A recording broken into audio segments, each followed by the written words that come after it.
Next we have 86, find the coordinates of the points और trisection, ठीक है, of the line segment joining the point 1, -2 and -3, 4, ठीक है। सो देखो ये एक लाइन है अपने पास जो ज्वाइन कर रही है 1, -2 पॉइंट को और -3, 4 को। अब हमें ट्राइसेक्शन निकालना है, ठीक है, coordinates of the points of the trisection. तो ट्राइसेक्शन का मतलब है इस लाइन को 3 बराबर हिस्सों में बांटना, ठीक है। सो अगर मान लो ये लाइन है अपने पास ए बी, ठीक है, और ए पॉइंट है 1, -2 एंड बी पॉइंट है -3, 4। तो जो पॉइंट सी, ये है पॉइंट डी, तो सी डी इसको एक बराबर मतलब 3 बराबर हिस्सों में बांट रहे हैं। पहला तो ये ए सी हो जाएगा and it will equal to C D and it will equal to D B, ठीक है।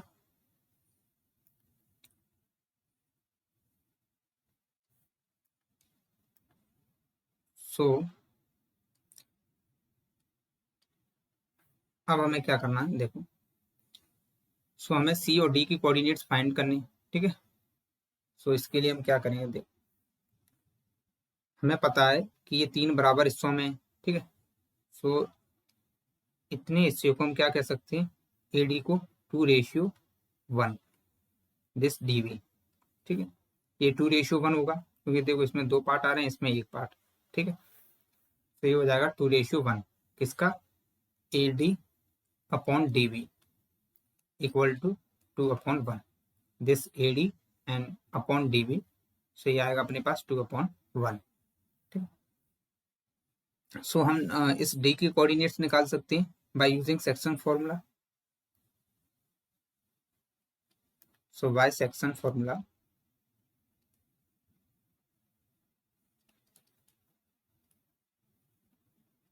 देखो डी के कोऑर्डिनेट्स निकाल रहे हैं, ठीक है। सो इसका एक्स कोऑर्डिनेट इक्वल टू होगा m into x2 plus n into x1 upon m plus n। देखो m है इसमें 2, ठीक है। सो 2 इंटू x2 है -3, सो ये आ जाएगा -3 प्लस n है 1 इंटू x1, सो x1 है 1, ठीक है। सो अपने पास आ जाए m plus n, m plus 1 होगा 2 + 1। So x equal to we get, ये हो जाएगा -6 + 1 अपॉन 3। सो ये अपने पास आ जाएगा -5/3।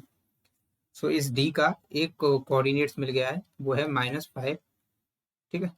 अब हमें इसका वाई कोऑर्डिनेट निकालना है। सो वाई कोऑर्डिनेट के लिए फॉर्मूला होता है m into y2 plus n into y1 upon m plus n।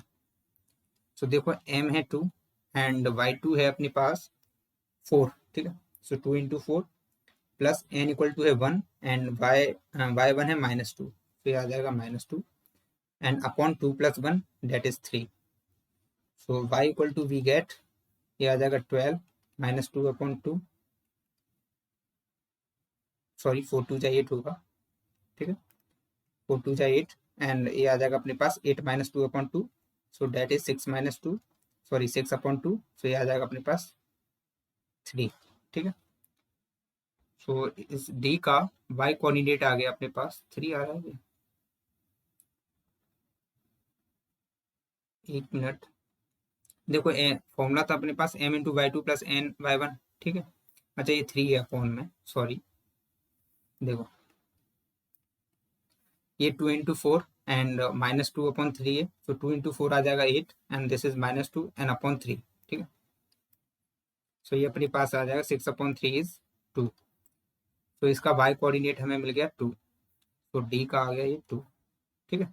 अब देखो ये डिस्टेंस इस डिस्टेंस के इक्वल है और ये इसके इक्वल है, तीनों इक्वल है, ठीक है। तो this AC is equal to CD, so हम कह सकते हैं कि C is the midpoint of ED, ठीक है। C is the midpoint of AD।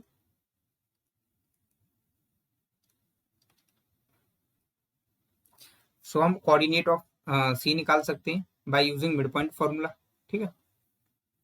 क्योंकि हमें डी के कोऑर्डिनेट्स पता है और ए के कोऑर्डिनेट्स पता है, तो हम सी के निकाल सकते हैं by using midpoint formula.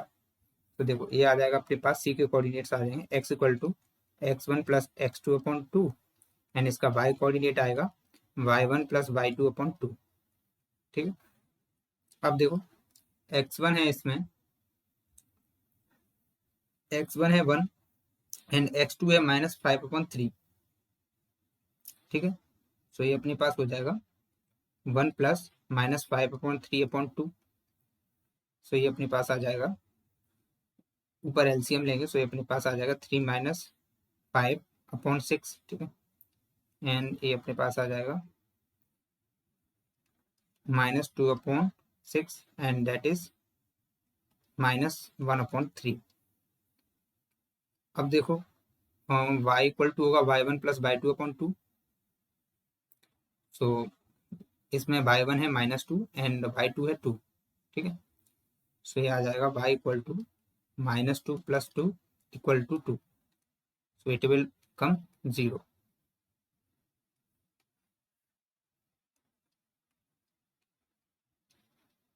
So x coordinate of c is -1/3 and y coordinate of c is 0। ठीक है, so coordinates of c is -1/3, 0, and coordinates of d is -5/3, 2. So this is the our required answer.